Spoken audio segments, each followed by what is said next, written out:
donc la thermostat et la partie hydraulique. Donc pour voir la partie hydraulique, il faut commencer par enlever le couvercle de la partie électrique.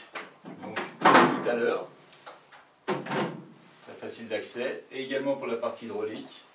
On appuie sur deux boutons et on ouvre la porte de la partie hydraulique. Donc très simple à utiliser, très facile d'accès, tout est pensé pour la maintenance et la pose du système. Au niveau de la partie hydraulique, on retrouve un ballon tampon, le gros ballon noir, donc pour rappel qui est obligatoire pour toute pompe à chaleur, quelle que soit la machine.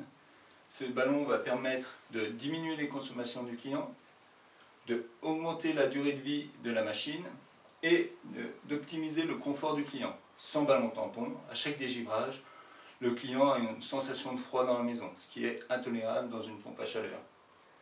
Au niveau hydraulique, on va retrouver également les circulateurs primaires et secondaires.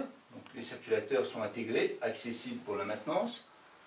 La 23 voies, cette 23 voies, elle permet l'option eau chaude sanitaire. On le fait pas, en tout cas elle est là, et disponible pour faire l'eau chaude sanitaire. On retrouve également tous les systèmes de filtration du primaire, filtration du secondaire. Donc ce sont des filtres à tamis qui sont également obligatoires pour éviter de polluer le circuit de la pompe à chaleur et donc empêcher le transfert des calories. Donc c'est super important au niveau d'une pompe à chaleur.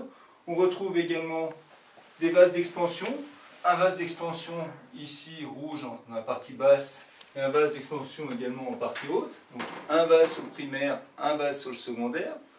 Là aussi, pas besoin de rajouter des ballons au niveau extérieur, tout est dans la machine. On retrouve notre chaudière électrique sur le plan hydraulique, une soupape, un détecteur de débit, des purgeurs en point haut, un pressostat de pression électronique, tout est dans la machine. On a des vannes de vidange également, des vannes de remplissage, donc il n'y a plus qu'à raccorder hydrauliquement, tout est prêt et on a une installation qui est propre, nickel chez le client, rien qui traîne. Donc voilà pour la partie hydraulique de cette thermostat.